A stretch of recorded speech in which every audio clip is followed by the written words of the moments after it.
Good afternoon. Today is Thursday, August 1st, 2019. So we're stepping into August today. You know, August to me is a bug month. Yes, New Hampshire comes alive with insects in August. So let's think why. You know, I took a walk the other evening into the hayfield across the way. I just had to go out there. It was a warm night, so I kind of had a prelude of August a couple nights ago when it was very warm, and the crickets had just started a huge chorus. Not a grand chorus, but they're really bringing it up a couple notches. So the crickets were cricketing. So I walked out into the field, and you know, when you walk in a hayfield now, and you look down, and as you walk along, there are waves of grasshoppers hopping here and there to escape your walk. So, you know, there's just so much life that abounds right now. And why is that? Well, you know, most of these crickets and grasshoppers and other insects, well, last late summer, the females laid their eggs, a dozen or more, several dozen, in the soil. And the eggs laid dormant over the winter for the most part, for most of them. And then they turn into juveniles in the soil, and they look like the adults, but they don't have wings yet, so they're just kind of changing. And they may metamorphose 6 or 8 or more times and grow. But this spring was a late spring, so we had cold, damp weather through April into May, and it takes 90 days for most of these insects to mature, to be ready to breed and lay their eggs. So just now, many of these crickets and grasshoppers and other insects that we've seen around are maturing for the first time, and are able to, you know, mate, and that's why the crickets are cricketing. They're attracting their mates, and the grasshoppers the same way. So they're attracting their mates. They will breed, and the females will lay their eggs and then die, and the whole cycle will renew. So here in central New Hampshire, when I look back at my diaries recently, I could see that we've had some frost in August. Not very often, but once in a while, but nevertheless, we're just weeks away from a killing frost. So I say this time of year, look up, look down, look all around.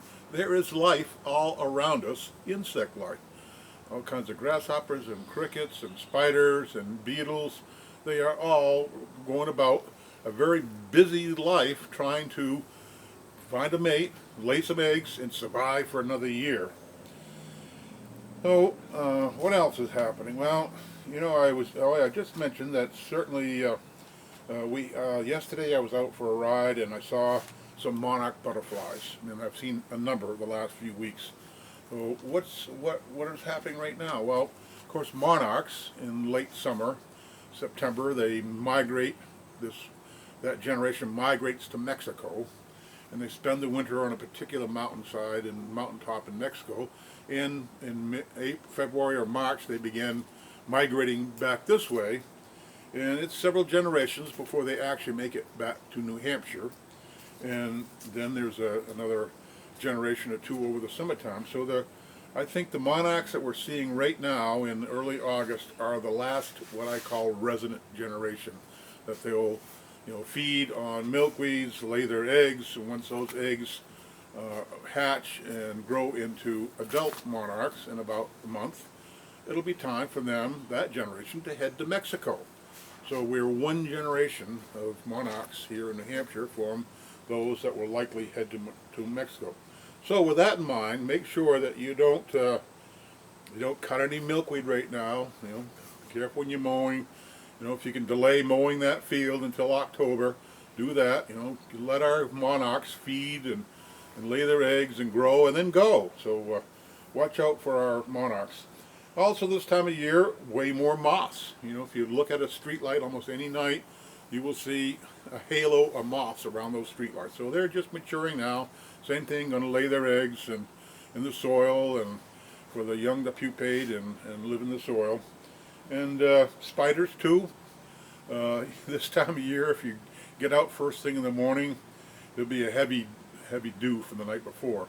So you look at a hay field, and all across that field are sails of spider webs that over the night the dew has encased the web. So those that were invisible the day before suddenly become visible as masts of sailboats drifting across the fields. So spiders, yep, same thing. Woolly bear caterpillars, yeah, they're a couple of weeks, maybe a week or two from being on the march. You know, here in central New Hampshire, we'll have a lot of woolly bears cross the road pretty soon. Break for woolly bears. You know, pay attention. If you're a driver here in New Hampshire on these rural roads, yeah, we had the frogs and the salamanders in the spring. Late summer, it's our woolly bears are on the march. I don't run them over. I pay attention when I'm driving, and I drive around the woolly bears. You can do that too. Pay attention to the road right in front of you when you're driving. Don't be running over our woolly bear caterpillars. So I guess enough for our bugs. Well, so we will be cooling down soon, and we'll have that hard frost in probably September.